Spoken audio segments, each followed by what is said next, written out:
Iya, selamat datang di kelas Bahasa Indonesia. Jadi hari ini kita akan melanjutkan untuk materi plagiarisme yang kedua ya. Jadi di materi pengantar kalian sudah belajar tentang macam-macam ragam penyimpangan karya ilmiah. Jadi ternyata ragam penyimpangan karya ilmiah itu tidak hanya satu, tapi ada 6, dari mulai fabrikasi, falsifikasi, plagiat, kepengarangan tidak sah, konflik kepentingan, dan pengajuan jamak. Nah, semua itu memiliki pengertian yang berbeda-beda, bisa kalian lihat di sini. Nah, yang akan kita bahas adalah tentang plagiat. Nah, kemarin sudah kita singgung dari mulai definisi sampai sanksi apa yang akan kalian dapatkan jika kalian sebagai mahasiswa melakukan plagiarisme.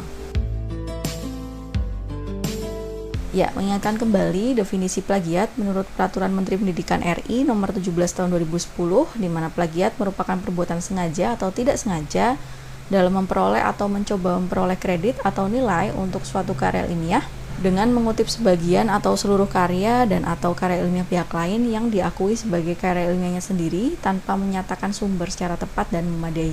Kemudian tipe plagiarisme kemarin sudah sempat disinggung sedikit. Jadi tipe plagiarisme ada 4. Yang pertama plagiarisme kata demi kata, plagiarisme atas sumber, plagiarisme kepengarangan, dan terakhir ada self-plagiarism. Hari ini kita akan membahas satu persatu dari masing-masing tipe plagiarisme itu sendiri. Kita mulai dari yang pertama, yaitu tipe 1, plagiarisme kata demi kata. Jadi plagiarisme kata demi kata itu menurut Sulistyo tahun 2011 adalah penulis yang menggunakan gagasan atau informasi dari orang lain tanpa memberikan pengakuan yang cukup, yaitu tanpa menyebutkan sumbernya secara jelas. Nah, kalau kalian melakukan itu, maka termasuk dalam kategori plagiarisme kata demi kata.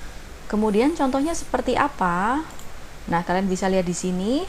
Jadi ini ada sebuah paragraf ya yang diberi warna hijau dan ungu. Ini terindikasi sebagai kalimat yang pernah digunakan oleh orang lain. Dan karena tidak ada pengakuan sumber yang memadai, maka paragraf yang ada di sini termasuk dalam kelompok plagiarisme, khususnya plagiarisme kata demi kata. Jadi penulis pada karya ilmiah ini terindikasi meng-copy-paste setiap kata yang ada pada kalimat di orang lain, kemudian diaku sebagai kalimatnya sendiri. Kemudian yang tipe 2 adalah plagiarisme atas sumber. Jadi di plagiarisme atas sumber itu penulis menggunakan gagasan atau informasi dari orang lain tanpa memberikan pengakuan yang cukup atau tanpa menyebutkan sumbernya secara jelas. Nah, ini kemarin sudah dicontohkan, ada kalimat yang diambil dari web Anjani. Kalimatnya seperti ini untuk kalimat aslinya. Kemudian jika dia termasuk plagiarisme atas sumber, di mana dia menggunakan ide atau gagasan dari orang lain tanpa menyebutkan sumbernya secara jelas, maka contohnya ini. Jadi masuknya parafrase tetapi plagiat. Kemudian yang tipe 3 yaitu plagiarisme kepengarangan. Jadi di plagiarisme kepengarangan ini penulis mengakui karya orang lain sebagai miliknya sendiri. Nah, ini contohnya ada banyak, bisa kalian cari. Jadi beritanya sempat heboh beberapa waktu belakangan tentang plagiarisme ini. Kemudian yang terakhir atau tipe 4 yaitu self-plagiarisme. Apa itu? Jadi jika kita pernah mempublikasi sebuah karya ilmiah, kemudian kita melakukan daur ulang karya tersebut dan mempublishnya kembali. Nah, itu termasuk self-plagiarisme. Atau kita menggunakan kalimat maupun gagasan yang ada pada karya ilmiah kita sebelumnya yang sudah publish tanpa kita menyebutkan sumber citasinya, meskipun itu diri kita sendiri. Nah, itu termasuk dalam kelompok self-plagiarisme. Jadi kalian sudah tahu ya, tipe-tipe plagiarisme itu ada 4. Jadi yang pertama adalah plagiarisme kata demi kata, kemudian plagiarisme atas sumber, plagiarisme kepengarangan, dan self-plagiarisme.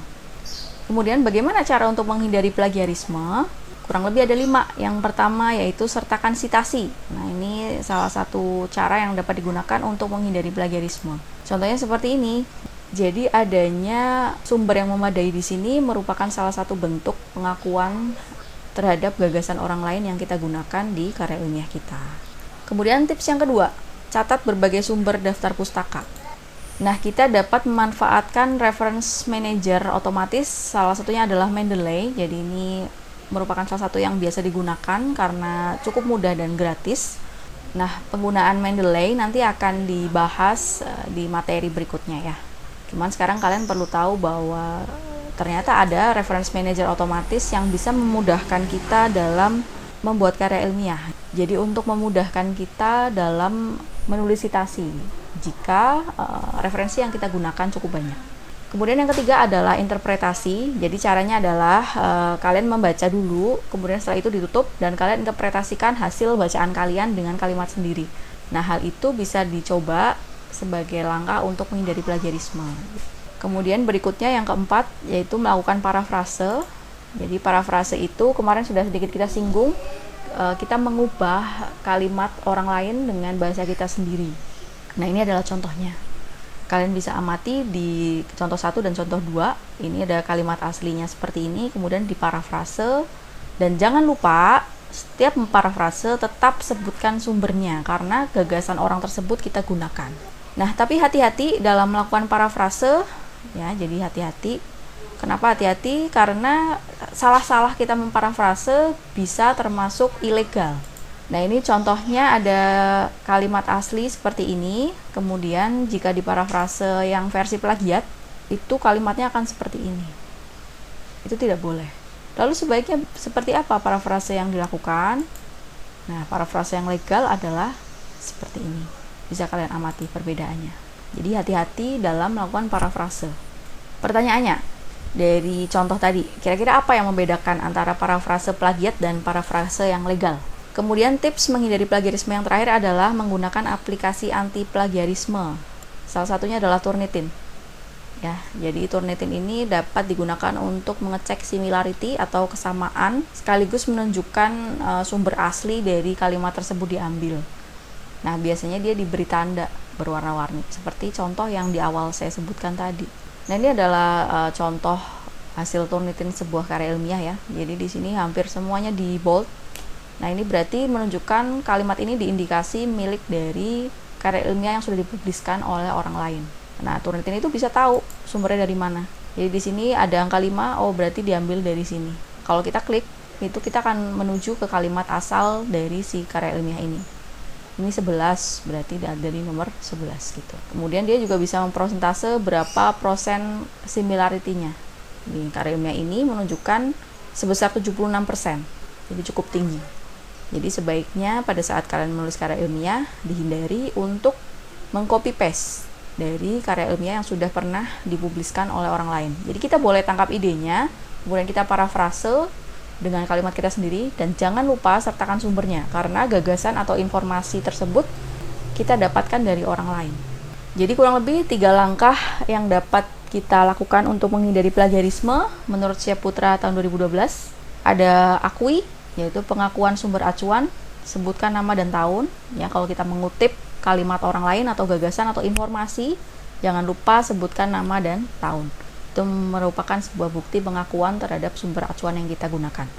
Kemudian parafrase, jadi penyajian ulang dengan bahasa sendiri. Kita ubah kalimatnya sesuai dengan interpretasi kita dengan bahasa kita sendiri. Tetapi jangan lupa tetap disertakan sumbernya, karena sekali lagi kita juga menggunakan gagasan atau informasi dari karya ilmiah orang lain. Kemudian yang ketiga yaitu integrasi atau pengutipan secara langsung, dapat menggunakan tanda petik dan nomor halaman. Jadi itu merupakan 3 langkah untuk menghindari plagiarisme. Ya, jadi itu merupakan materi plagiarisme.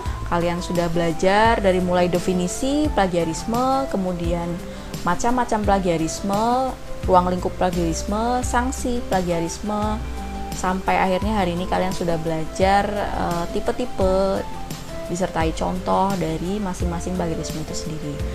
Semoga dengan mengenal plagiarisme lebih dalam, kalian bisa menghindari. Jadi kalian tahu batasan mana yang boleh dan mana yang tidak boleh pada saat kalian membuat karya ilmiah nanti. Begitu materi yang dapat saya sampaikan, semoga bermanfaat. Terima kasih. Wassalamualaikum warahmatullahi wabarakatuh. Mudah bukan untuk membuatnya?